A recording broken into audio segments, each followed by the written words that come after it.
지난 주일 종교개혁 기념주일 때 포괄적 차별금지법 그리고 동성애법과 같은 악법 저지를 위해서 한국교회 200만 연합 예배가 있었습니다. 우리 교회도 함께 동참을 했고요. 28분이 그곳 광화문의 연합 예배에 함께 하셔서 귀한 예배를 드리셨고, 또 그 외 성도님들 이곳에서 함께 예배를 드리게 되었습니다.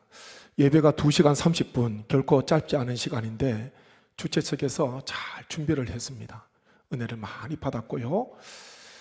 예배를 드리는 내내 한 가지 생각이 끊임없이 들었는데, 그것이 마음의 감동이었고 감사였습니다. 다름 아니라 하나님께서 이 나라 가운데 교회를 많이 세워주셨다는 것, 그리고 이 땅에 소망이 있는 것은 수많은 교회가 있는 것이고, 또 하나님께 예배드리는 수많은 하나님의 백성들, 주의 성도가 있다는 것이 바로 우리나라의 소망이라는 것을, 이것이 바로 힘이라는 것을 예배드리면서 깨닫게 되었습니다. 여전히 분단된 국가로 존재하고 있지만 하나님께서 이 작은 동방의 작고 연약한 이 나라를 하나님께서 불쌍히 여겨주셔서 교회를 통하여 이 땅을 새롭게 하시고 지금도 여전히 치유하시는 하나님의 은혜가 임하는 줄로 믿습니다.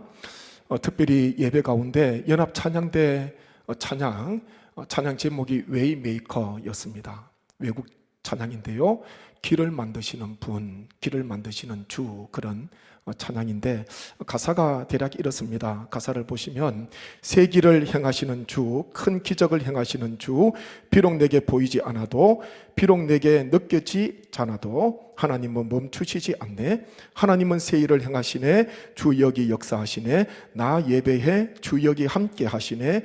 나 예배해. 한 6, 7분 되는 찬양, 짧지 않은 찬양인데요, 연합 찬양대가 얼마나 준비를 많이 했는지. 한 몇 명쯤 됐습니까? 제가 대략 세워보니까요, 가로줄이 보니까 55명쯤 앉았더라고요. 세로가 20명입니다.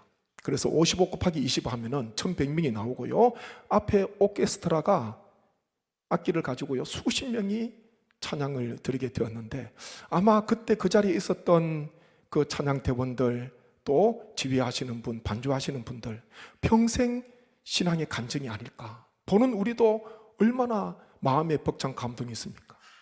위에서 찬양대를 비추는데요, 하나님께서 이 땅 가운데 이와 같은 수많은 하나님을 사랑하는 성도들을 이 땅에 세워주신 것이 얼마나 감사한지.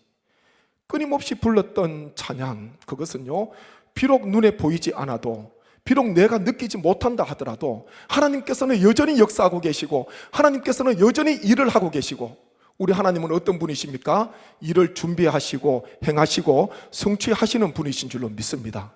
내가 다 알지 못해도요, 하나님의 은혜와 하나님의 능력과 하나님의 임재하심은 여전히 우리 가운데 임하시고 우리 교회와 함께 하시고 이 나라 이민족 세계 열방과 함께 하시는 줄로 믿습니다. 이게 은혜더라고요. 얼마나 감사한지 몰라요.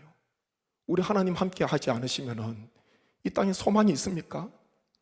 하나님께서 나와 함께 하시지 않으면 그 사람 소망이 있습니까? 소망이 없는 거예요. 하나님께서 이 나라에 수많은 주의 백성 세워주신 것, 수많은 교회 세워주신 것, 얼마나 감사한지 모릅니다. 오늘 저희가 117주년 기념 창립기념주일 예배를 드리면서 117년 동안 왜 어려움이 없었겠습니까? 왜 고난과 눈물이 없었겠습니까? 그런데 비록 보이지 않아도, 다 알 수 없고 다 느끼지 못한다 하더라도 하나님께서 우리 교회와 함께 해주셔서 오늘 117주년 귀한 주일을 하나님께서 허락해 주신 줄로 믿습니다. 주님 오시는 그날까지 하나님의 뜻, 하나님께서 기뻐하시는 일을 끝까지 감당하시는 우리 모든 성도님 되시기를 주님의 이름으로 축복합니다. 안디옥 교회와 같은 교회라는 제목으로 잠시 말씀을 묵상하기를 원합니다. 안디옥 교회는 이방 땅에 세워진 최초의 교회입니다. 그런데 안디옥 교회, 우리가 본받아야 되는 모습, 특별히 두 가지 오늘 말씀을 묵상하기를 원하는데요, 첫 번째는 순종입니다. 말씀 한번 보시겠습니다. 2절 말씀 보십시오. 2절 같이 읽겠습니다. 주를 섬겨 금식할 때에 성령이 이르시되 내가 불러 시키는 일을 위하여 바나바와 사울을 따로 세우라 하시니. 아멘. 3절에는 그렇게 이어집니다. 이에 금식하며 기도하고 두 사람에게 안수하여 보내니라. 그렇게 말씀을 하고 있습니다. 안디옥 교회에게 성령께서 어떤 말씀하셨나? 내가 불러시키는 일을 위하여 바나바와 사울을 따로 세우라, 이런 말씀을 하셨습니다.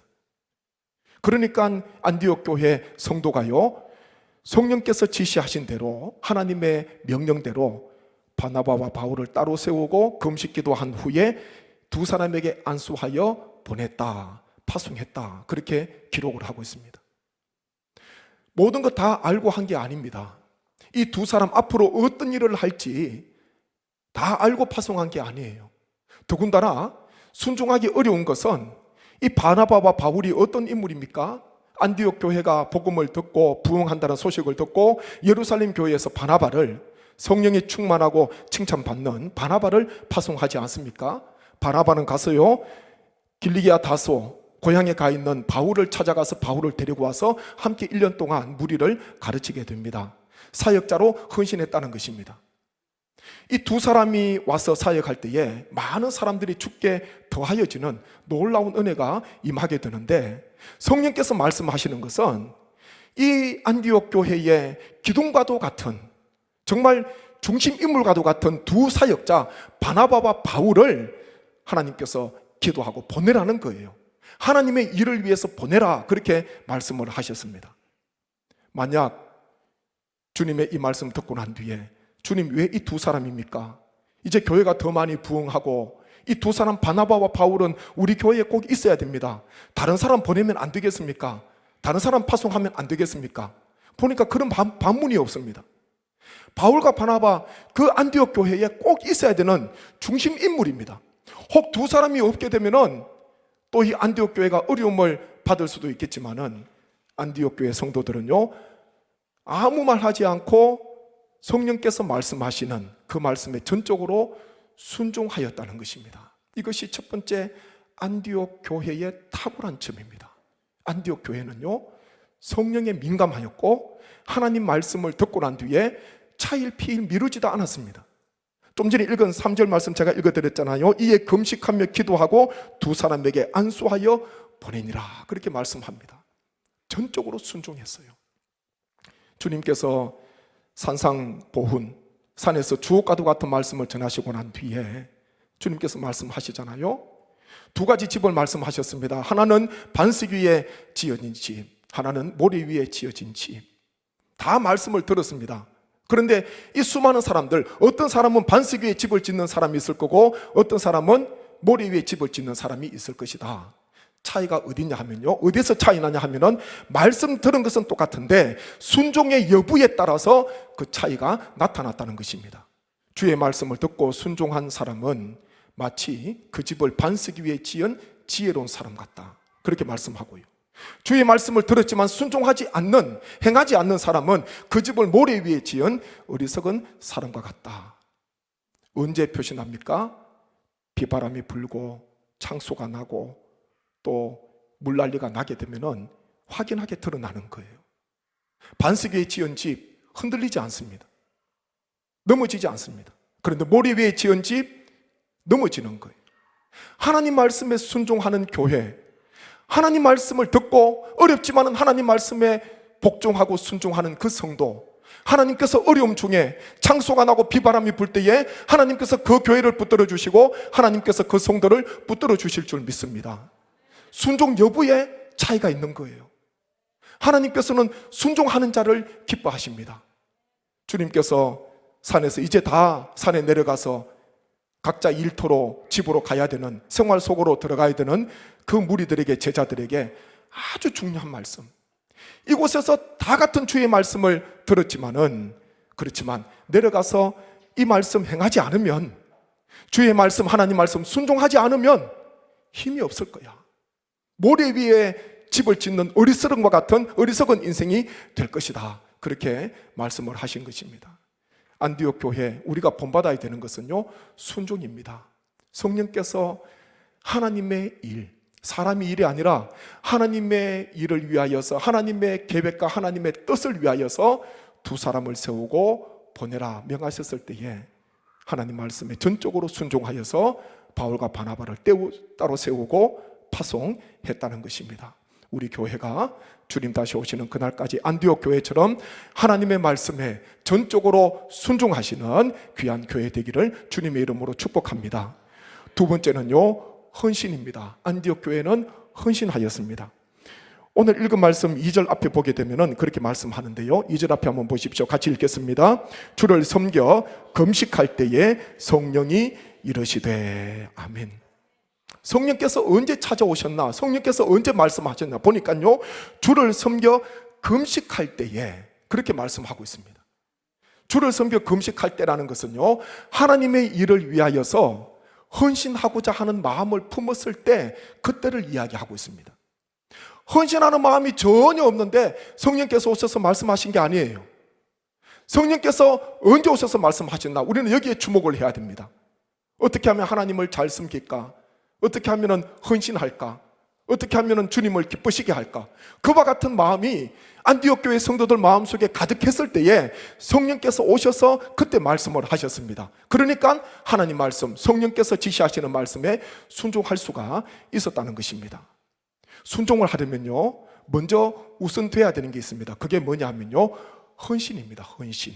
헌신하고자 하는 마음이 있어야 됩니다. 하나님 말씀을 들을 때도 마찬가지입니다. 내 마음속에 하나님 말씀을 듣고 내가 헌신할 거야, 헌신하는 마음이 있을 때에 비로소 그 사람이 순종할 수가 있습니다. 나는 헌신하고자 하는 마음이 전혀 없다면 그 사람 하나님 말씀 듣는다고 순종할 수가 있겠습니까? 하나님은 누구를 보내시는가? 우리는 이사야가 하나님 앞에 결단하고 고백했던 그 메시지를, 그 말을 주목해야 됩니다. 이사야 6장 8절 말씀 한번 보십시오. 함께 말씀 읽겠습니다. 내가 또 주의 목소리를 들으니 주께서 이르시되 내가 누구를 보내며 누가 우리를 위하여 갈꼬 하시니 그때에 내가 이르되 내가 여기 있나이다 나를 보내소서 하였더니. 아멘. 누가 나를 위해서 갈꼬? 이 죄악 가운데 처해 있는 이스라엘 백성들에게 누가 가서 이 말씀을 전할까? 누가 나의 말씀의 도구가 될까? 누가 사역자가 될까? 내가 누구를 보낼까? 하나님께서 일꾼을 찾고 계셨는데 그때에 이사야가 그렇게 고백하잖아요. 내가 여기 있나이다 나를 보내소서. 내가 여기 있나이다 나를 보내소서. 이사야는요, 다른 사람을 추천하지 않았습니다. 하나님, 저 사람이 더 좋을 것 같습니다. 하나님, 저 사람 보내시죠. 다른 사람 추천하지 않았어요. 얼마나 부담이 되겠습니까? 가서 하나님의 말씀을 전해야 되는데 어떤 고난과 어떤 역경과 어려움이 있을지 모릅니다. 그런데 이사야의 결단은요, 다른 사람을 추천한 것이 아니라 주님 제가 가겠습니다. 하나님 제가 가겠습니다. 저를 보내주십시오. 하나님 앞에 헌신하는 마음이 있었다는 것입니다. 하나님께서 이사야 부르시고 하나님께서 보내시지 않습니까? 이스라엘 가운데 가장 영적으로 어두웠을 때에 이사야는 하나님의 말씀을 하나님께서 명하시는 그때까지 순종하며 말씀을 전하게 되었습니다. 안디옥 교회 두 가지 우리가 본받아야 됩니다. 첫째는요, 순종이에요. 두 번째는 헌신입니다. 꼭 기억하십시오. 헌신하고자 하는 마음이 없다면 그 사람 순종할 수가 없습니다. 왜냐? 순종이 어렵거든요. 순종이 어렵습니다. 때로는 나를 쳐서 복종시켜야 되고 뼈를 깎는 아픔도 겪을 수도 있고 외롭고 쓸쓸하게 밤에 잠자지 못하고 눈물 흘리는 그와 같은 역경과 고난을 겪을 수도 있다는 것입니다. 그런데 헌신하고자 하는 마음이 있으면 우리 하나님께서 말씀해 주시고 또한 하나님 말씀 가운데 순종하는 귀한 은혜의 삶을 우리가 살아가게 될 줄로 믿습니다. 오늘 교회 창립, 우리 교회 생일이잖아요. 우리가 지금까지 하나님의 은혜를 기억하면서 앞으로 주님 다시 오시는 그날까지, 이 땅에 하나님께서 우리 교회를 세워주시는 그날까지 안디옥 교회와 같이 헌신과 순종으로 하나님께 영광 돌리고 세상의 빛과 소금의 사명, 또한 영적 도피성, 구원의 방주로서의 귀한 사명을 끝까지 감당하시는 하나님의 기쁨이 되는 저희 성례교회, 우리 모든 주의 권속 되시기를 주님의 이름으로 축복합니다.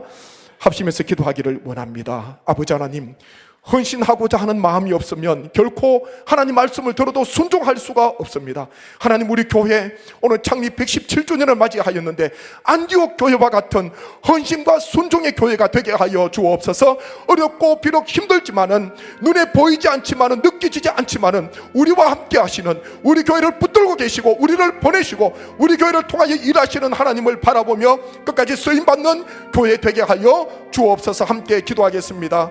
아버지 하나님, 은혜를 감사합니다. 안디옥 교회, 수리아 지역에 세워진 안디옥 교회와 같은 헌신과 순종의 교회가 되게 하여 주옵소서. 헌신하는 마음이 없으면, 주를 위하여 섬기고자 하는 마음이 없으면 결코 순종할 수 없음을 저희가 기억합니다. 아버지 하나님, 다 할 수 없어도, 하나님 눈에 보이는 것 없고 손에 잡히는 것 없고 느껴지는 것이 없다 하더라도 하나님께서 여전히 일하시고, 하나님께서 역사하시고, 하나님께서는 새 일을 행하시고 준비하시고 성취하시는 분이신 줄로 믿습니다. 이 땅 가운데 빛과 소금의 사명 감당하게 도와주시고, 하나님의 기쁨이 되게 도와주시고, 세상 가운데 소망이 되게 하시고, 세상 가운데 축복의 통로가 되게 하여 주옵소서. 이 땅에 세워진, 세계 열방에 세워진 수많은 교회, 주님의 몸된 교회를 통하여서 하나님 그 땅이 회복되기를 원합니다. 하나님의 그 땅이 복을 받기를 원합니다. 하나님의 교회로 말미암아 그 나라가 소망이 있게 도와주시고, 수많은 다 알 수 없는 수많은 백성들이 하나님 앞에 나와서 예배드리는 귀한 역사 임하게 하여 주옵소서. 감사드리옵고 예수님의 이름으로 기도하옵나이다. 아멘.